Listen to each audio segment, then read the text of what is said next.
Education with Shantanu চ্যানেলে তোমাদের সকলকে স্বাগত জানাই। আজকে আমার আলোচ্য বিষয় প্রথম পর্যায়ক্রমিক মূল্যায়ন 2026-এর পঞ্চম শ্রেণীর বাংলা বিষয়, যেখানে তোমাদের পরীক্ষা হতে চলেছে 20 নম্বরে এবং সময় থাকছে 40 মিনিট। প্রাথমিক শিক্ষা পর্ষদের নির্দেশ অনুযায়ী নবপ্রবর্তিত পর্যায়ক্রমিক মূল্যায়ন সিসি পদ্ধতি অনুসরণ করে প্রশ্নপত্রটি তৈরি হয়েছে। প্রশ্নপত্র 1-এর দাগে বলেছে সঠিক উত্তরটির নিচে দাগ দাও, যেখানে তোমাদের 4টি প্রশ্নের জন্য থাকছে কিন্তু 2 নম্বর, অর্থাৎ এক একটি প্রশ্নের জন্য মান থাকছে হাফ করে। এক রকমের হাঁসের নাম হলো সোনা, কুনো, কালী নাকি বালিহাঁস? উত্তর হবে বালিহাঁস। সুরবীর ছিলেন একজন সর্দার, আদিবাসী রাজা না বটজীবী না যাত্রা শিল্পী? উত্তর হবে আদিবাসী রাজা। মোড় বলতে বোঝানো হয়েছে গোল, বাঁক, যোগ না চওড়া? উত্তর হবে বাঁক। ভারতবর্ষের বিখ্যাত মরুভূমিটির নাম হলো গোবি, সাহারা না থর? উত্তর হবে থর। শব্দার্থ লেখো, যেখানে তোমাদের 4টি শব্দার্থের জন্য থাকছে কিন্তু 2 নম্বর, অর্থাৎ প্রত্যেকটি শব্দার্থের মান থাকছে হাফ করে। হাতিতে টানা গাড়ি হচ্ছে পিলপে গাড়ি, আদেশ হচ্ছে নির্দেশ বা হুকুম, যে কোনো একটা লিখলেই হবে। উটকো হবে অপরিচিত, লোধা হচ্ছে প্রাচীন জনজাতি বিশেষ। বিপরীত শব্দ লেখো, যেখানে তোমাদের 4টি প্রশ্নের জন্য থাকছে 2 নম্বর। শুকনো হবে ভিজে, পদ্য হবে গদ্য, ঝাল হচ্ছে মিষ্টি বা ফিকে, আর ফিকে হবে হচ্ছে তোমার উজ্জ্বল। 4 নম্বরের প্রশ্নপত্র আছে কয়স্তম্ভের সঙ্গে ক্ষয়স্তম্ভ মিলাও, যেখানে তোমাদের 4টি প্রশ্নের জন্য কিন্তু থাকছে আবার 2 নম্বর। কয়স্তম্ভের সঙ্গে ক্ষয়স্তম্ভ তোমাদের মিলাতে হবে, দেখো কালি দিয়ে কিন্তু আমি কালারগুলো মিলিয়ে দিয়েছি একবারে। চৌকিদার হবে পাহারাদার, দুরন্ত হবে দুষ্টু, চাঁদ হবে শশী এবং পাগল হবে উন্মাদ। 5 নম্বরের প্রশ্নপত্র বলেছে সন্ধি বিচ্ছেদ করো, যেখানে 4টি প্রশ্নের জন্য তোমাদের থাকছে 2 নম্বর, অর্থাৎ প্রত্যেকটি প্রশ্নের মান আবারও থাকছে হাফ করে। কদাকে বলেছে উন্মাদ হবে হচ্ছে উত যোগ মাদ, দুরন্ত হবে দু বিসর্গ যোগ অন্ত দুরান্ত, ফেরিওয়ালা হবে ফেরি যোগ ওয়ালা ফেরিওয়ালা, উৎখাত হবে উদ যোগ খাত। 6 থেকে বলেছে ক্রিয়ার নিচে দাগ দাও, যেখানে 4টি প্রশ্নের জন্য থাকছে 2 নম্বর, অর্থাৎ প্রত্যেকটি প্রশ্নের মান কিন্তু থাকছে হাফ করে। দেশে ফিরে ওরা বাসা বাঁধবে, অর্থাৎ কাজ যেটা আমাদের সেটা নিচে কিন্তু দাগ দিতে হবে। বাধাটা হচ্ছে কাজ, বাসা বাঁধবে, তো সুতরাং বাসা বাঁধবে অর্থাৎ বাঁধবের নিচে কিন্তু দাগ হবে। 7টা বিড়াল পোষেন ছোট বড়, পোষাটা হচ্ছে কাজ, তাই পোষার নিচে কিন্তু দাগ হবে। এখন কেউ চাঁদ দিয়ে বছর হিসাব করে, হিসাব করাটা কাজ, তাই কিন্তু হিসাব করার নিচে দাগ দেওয়া হয়েছে। হাত গলিয়ে ঘরের চিটকানি দিতুম খুলে দেওয়াটা হচ্ছে কাজ, তার জন্য কিন্তু দিতুম ফুলের নিচে দাগ হয়েছে। বাক্য রচনা করো, যেখানে তোমাদের 2টি প্রশ্নের জন্য থাকছে কিন্তু 2 নম্বর, প্রত্যেকটি প্রশ্নের মান থাকছে 1 করে। মরুভূমি, উট হলো মরুভূমির জাহাজ, ক্ষীর শবনম ক্ষীর খেতে পছন্দ করে। 8 দাগে প্রশ্নপত্রে বলা হয়েছে নিচের প্রশ্নগুলোর উত্তর দাও, যেখানে 6টি প্রশ্নের জন্য থাকছে তোমাদের 6 নম্বর। গল্প বুড়ো ঝোলায় কি কি ধরনের গল্প রয়েছে? গল্প বুড়ো ঝোলায় দানব, পক্ষীরাজ, রাজপুত্তর এসব আজগুবি গল্প আছে। হাবু কোথায় গিয়ে কার কাছে নালিশ জানিয়েছিল? কবি ভবানীপ্রসাদ মজুমদারের লেখা দারোগাবাবু এবং হাবু কবিতায় হাবু থানায় গিয়ে দারোগাবাবুর কাছে নালিশ জানিয়েছিল। গায়ের নাম হাতিঘর হলো কেন? মতিবাবুর পূর্বপুরুষদের একটা মস্ত হাতিশালা ছিল, হাতিশালাটা ছিল পাথরের, তাতে ছিল 30টা ঘর, সেই বিশাল হাতিশালাটা থেকে গ্রামের নাম হয়েছিল হাতিঘর। ঘর থেকে প্রশ্নপত্র বলেছে বাইরে বেরিয়ে এসে কবি শহরকে কেমন অবস্থায় দেখলেন? বাইরে বেরিয়ে এসে কবি শহরটাকে মন্তর যেন থরথর করে কাঁপতে দেখলেন। পাথরটার গির্জা চাঁদের আলোয় ঢেউ তুলেছে, দরগাতলা পার হয়ে যিনি যখন মোড়ের কাছে এসেছেন তখন দূরের পাহাড় যেন তাকে ডাকছে। বিমলাকে সারাদিন কোন কোন কাজ করতে হয়? বিমলাকে সারাদিন ফুল তুলতে হয়, দুরন্ত খোকাকে সামলাতে হয়, নোটে গাছ খেতে গেলে ছাগলকে তাড়াতে হয়, দাদা খেতে বসলে পাতে নুন দিতে হয়, মার পানে চুন দিতে হয়। বালক রবীন্দ্রনাথের প্রধান ছুটির দেশ কি ছিল? বালক রবীন্দ্রনাথের প্রধান ছুটির দেশ ছিল তার বাড়ির খোলা ছাদ। তো এই ছিল পঞ্চম শ্রেণীর পরীক্ষার্থী বন্ধুদের জন্য প্রথম পর্যায়ক্রমিক মূল্যায়ন 2026-এর বাংলা বিষয় নমুনা প্রশ্নপত্র এবং সাথে তার উত্তর প্রশ্নপত্র তোমাদের কেমন লাগলো তা কিন্তু অবশ্যই জানাবে। চ্যানেল নতুন হলে কিন্তু চ্যানেলটিকে অবশ্যই সাবস্ক্রাইব করে দেবে। এডুকেশন উইথ শান্তনু চ্যানেলে তোমাদের সকলকে স্বাগত জানাই। আজকে আমার আলোচ্য বিষয় প্রথম পর্যায়ক্রমিক মূল্যায়ন 2026-এর পঞ্চম শ্রেণীর ইংরেজি, যেখানে তোমাদের পরীক্ষা হতে চলেছে 20 নম্বরে এবং সময় থাকতে চলেছে কিন্তু 40 মিনিট। প্রাথমিক শিক্ষা পর্ষদের নির্দেশ অনুযায়ী নবপ্রবর্তিত পর্যায়ক্রমিক মূল্যায়ন সিসি পদ্ধতি অনুসরণ করে কিন্তু প্রশ্নপত্রটি তৈরি হয়েছে। প্রশ্নপত্র 1 থেকে বলেছে read the passage carefully and answer the following question, অর্থাৎ আমাদের এই প্যাসেজটা পড়তে হবে এবং পড়ে কিন্তু তার উত্তরটি লিখতে হবে। তো লিখেছে Edmund Hillary and Tenzing Norgay were part of British expedition to empty Everest in 1953. Colonel John Hunt led the expedition. Hunt selected a team of people, all of whom were experienced climbers. Edmund Edmund Hillary, a climber from New Zealand, and Tenzing Norgay, a Sherpa from India, were among the 11 chosen climbers. Answer the following questions. যেখানে দুটি প্রশ্নের জন্য তোমাদের থাকছে কিন্তু 4 number, who was the leader of the British Everest expedition of 1953? Colonel John Hunt was the leader of British Everest expedition in 1953. What was Tenzing Norgay from? Tenzing Norgay, a Sherpa from India. Classify the following words into common noun and proper noun. যেখানে তোমাদের 4টের জন্য থাকছে কিন্তু 2 নম্বর। আচ্ছা, পাশে কিন্তু তোমরা option দেখতেই পাচ্ছ, Edmund Hillary, John Hunt, people climber. Common noun হচ্ছে পিপল ক্লাইম্বার, আর প্রপার নাউন হচ্ছে এডমন্ড হিলারি আর জন হান্ট। 3 দাগে বলেছে fill in the blanks with articles a and the, যেখানে 3টের জন্য থাকছে তোমাদের 3 number. He is an MP of our locality, the Pacific of the deepest ocean, sugar sells race 40 a kilo. 4 দাগে বলেছে rearrange the word to make sentence, যেখানে 3টি প্রশ্নের জন্য থাকছে তোমাদের 3 number. Scientist a great was doctor Abdul Kalam Azad, doctor Abdul Kalam Azad was a great scientist. A unique of form is yoga meditation, yoga is a unique form of meditation. Under sleeping is cat the table, the cat is sleeping under the table. Change the singular number into plural number, যেখানে 3টি প্রশ্নে তোমাদের থাকছে 3 নম্বর। Singular আছে potato, piano house, পটাটোকে plural নিয়ে গেলে হবে potatoes, পিয়ানোস হবে পিয়ানোস, হাউস হবে houses. Right 5 sentence about your school, যেখানে 5টির জন্য থাকছে কিন্তু তোমাদের 5 নম্বর, অর্থাৎ 5 লাইন লেখার জন্য 5 নম্বর থাকছে। মাই স্কুল সম্পর্কে লিখতে হবে। My school has a very beautiful and big building, there is big playground where we play and have a lot of fun together, অর্থাৎ আমাদের স্কুল হচ্ছে খুব বড় এবং সুন্দর, সেখানে দেয়ার ওয়াজ বিগ প্লেগ্রাউন্ড, সেখানে একটা বড় মাঠ আছে, ওয়ার উই প্লে, সেখানে আমরা খেলি, and have a lot of fun together, একসাথে অনেক মজাও করি। My school have long corridors with beautiful walls, আমাদের স্কুলে খুব সুন্দর দেওয়াল এবং করিডোরস আছে। My classroom is located on the 3rd floor, আমার ক্লাস অর্থাৎ আমি যেখানে পড়ি সেটা 3য় ফ্লোর অর্থাৎ তৃতীয় তলায় কিন্তু অবস্থিত। I like eating food in my school canteen, আমি স্কুলের খাবার খেতে ভালোবাসি। মাই school has a large library, আমার খুব বড় একটা লাইব্রেরি আছে। হোয়ার উই রিড ইন্টারেস্টিং বুক, সেখানে আমি আমাদের ইচ্ছা মতো পছন্দের বই পড়তে পারি। মাই school has the best teacher in the world, আমাদের স্কুলে কিন্তু সব থেকে ভালো শিক্ষক রয়েছে। তো এই ছিল তোমাদের 5ম শ্রেণীর ইংরেজি বিষয় নমুনা প্রশ্নপত্র এবং সাথে তার উত্তর। প্রশ্নপত্রটি তোমাদের কেমন লাগলো তা কিন্তু অবশ্যই জানাবে। চ্যানেল নতুন হলে কিন্তু অবশ্যই চ্যানেলটিকে সাবস্ক্রাইব করে দেবে। এডুকেশনের সাধু চ্যানেলে তোমাদের সকলকে স্বাগত জানাই। আজকে আমার আলোচ্য বিষয় প্রথম পর্যায়ক্রমিক মূল্যায়ন 2026-এর 5ম শ্রেণীর গণিত বিষয়, যেখানে তোমাদের পরীক্ষা হতে চলেছে 20 নম্বরে, সময় থাকছে কিন্তু 40 মিনিট। প্রাথমিক শিক্ষা পর্ষদের নির্দেশ অনুযায়ী নবপ্রবর্তিত পর্যায়ক্রমিক মূল্যায়ন সিসি পদ্ধতি অনুসরণ করে প্রশ্নপত্রটি তৈরি হয়েছে। নিচের প্রশ্নগুলি উত্তর দাও, যেখানে 6টি প্রশ্ন থাকছে তোমাদের 6 নম্বর।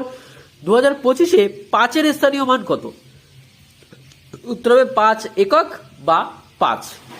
2 ও 3 এর 2টি সাধারণ গুণিতক লেখো, উত্তর হবে 6 ও 12। ভাজ্য সমান সমান ড্যাশ ইন্টু ড্যাশ যোগ ভাগশেষ, উত্তর হবে ভাজক গুণ ভাগফল সমান সমান কিন্তু ভাগশেষ অর্থাৎ যোগ ভাগশেষ।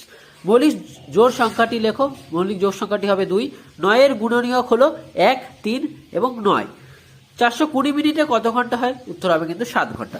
2 দাগে বলেছে 1 এবং মৌলিক উৎপাদকের সাহায্যে গসাগু নির্ণয় করো 22 ও 25। দেখো 22 যদি করা হয় তাহলে 1 গুণ বা 2 গুণ 11 হয়, দেখতে পাচ্ছ তোমরা, আমি কিন্তু সাইডে করে দিয়েছি।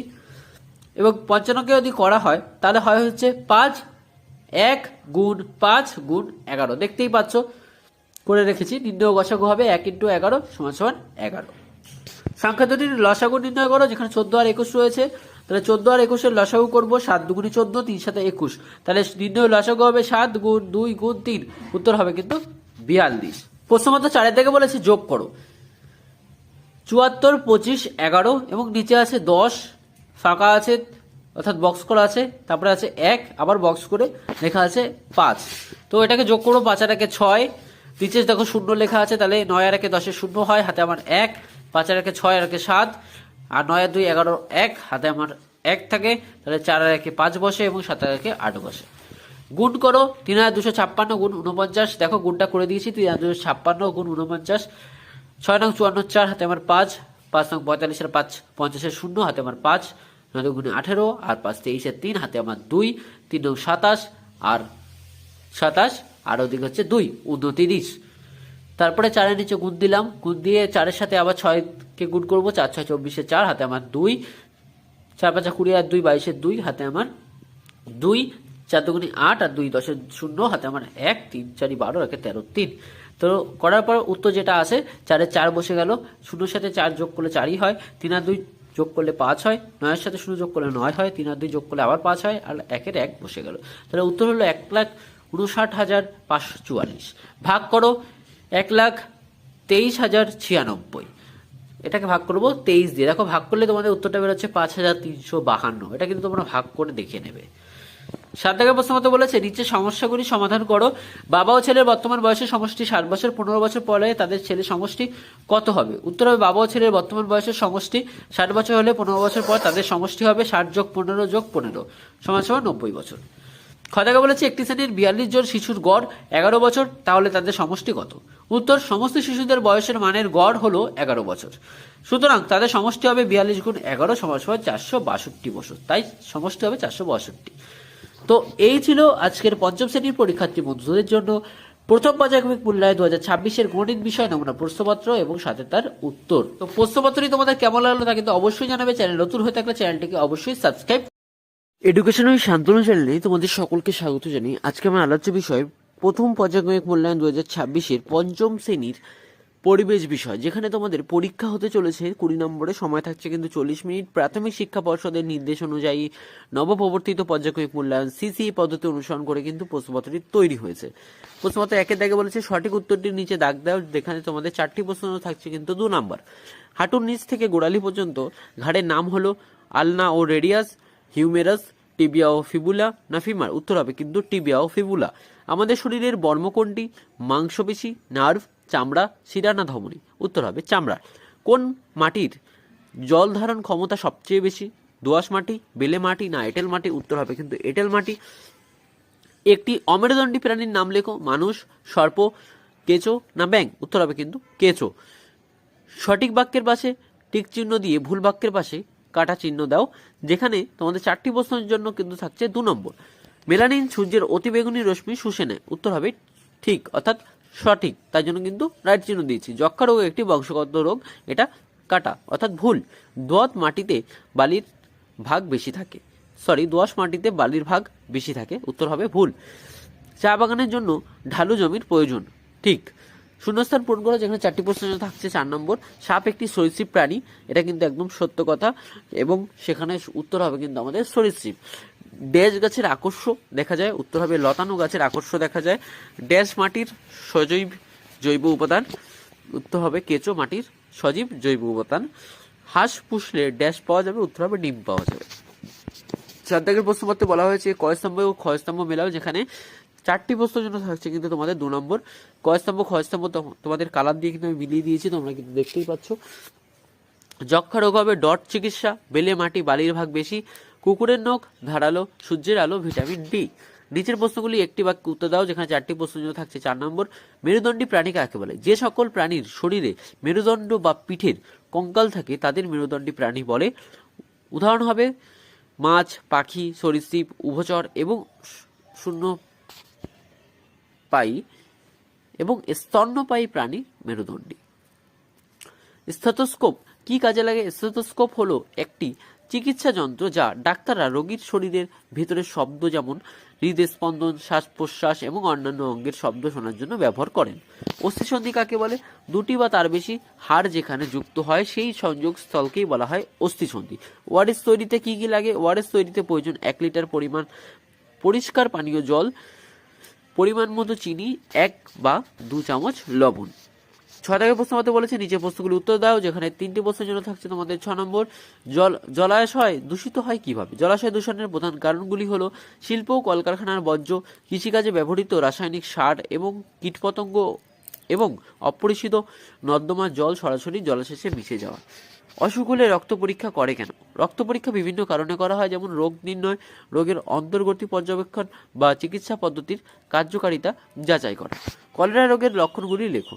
কলেরা রোগের লক্ষণ হচ্ছে প্রচুর পরিমাণে পাতলা পায়খানা, বমি, দ্রুত জল ও লবণের অভাব এবং পেটে ব্যথা। তো এই ছিল তোমাদের পঞ্চম শ্রেণীর পরীক্ষার্থী বন্ধুদের জন্য প্রথম পর্যায়ক্রমিক মূল্যায়ন 2026-এর পরিবেশ বিষয় নমুনা প্রশ্নপত্র এবং সাথে তার উত্তর। প্রশ্নপত্রটি তোমাদের কেমন লাগলো তা কিন্তু তোমরা অবশ্যই জানাবে। চ্যানেল নতুন হয়ে থাকলে চ্যানেলটি কিন্তু অবশ্যই সাবস্ক্রাইব করে দেবে। এডুকেশন উইথ শান্ত চ্যানেলে তোমাদের সকলকে স্বাগত জানাই। আজকে আমি আলোচ্য বিষয় প্রথম পর্যায়ক্রমিক মূল্যায়ন 2026-এর পঞ্চম শ্রেণীর স্বাস্থ্য ও শারীরশিক্ষা বিষয়, যেখানে তোমাদের পরীক্ষা হতে চলেছে 10 নম্বর এবং সময় থাকছে কিন্তু 20 মিনিট। প্রাথমিক শিক্ষা পর্ষদের নির্দেশ অনুযায়ী নবপ্রবর্তিত পর্যায়ক্রমিক মূল্যায়ন সিসি পদ্ধতি অনুসরণ করে কিন্তু প্রশ্নপত্রটি তৈরি করা হয়েছে। শূন্যস্থান পূরণ করো, যেখানে 4টির জন্য থাকছে 4 নম্বর। ডালে বসে কাক ডাকে কা কা, বনেতে শিয়াল ডাকে হুক্কা হুয়া, ময়রার দোকানেতে ড্যাশ অনেক মিঠাই, রসগোল্লা ভরা ছিল মস্ত এক কড়াই। ঠিক অথবা ভুল লেখো। থুতু যত তত ফেলা উচিত নয়, ঠিক। ডায়রিয়া রোগের শরীরে জলাভাব হয়, ঠিক। মশারি টাঙিয়ে ঘুমানো উচিত নয়, ভুল। বাসি খাবার খাওয়া উচিত, ভুল। নিচের প্রশ্নগুলি উত্তর লেখো যে কোনো দুটি, যেখানে থাকছে তোমাদের দুটোর জন্য 4 নম্বর। সুখাসনের উপকারিতা লেখো। 1 হচ্ছে উরুর মাংসপেশি শক্তি বৃদ্ধি করে, 2 পায়ে নমনীয়তা আনেও সচল করে। ফুটসল খেলার মাঠের দৈর্ঘ্য ও প্রস্থ কত?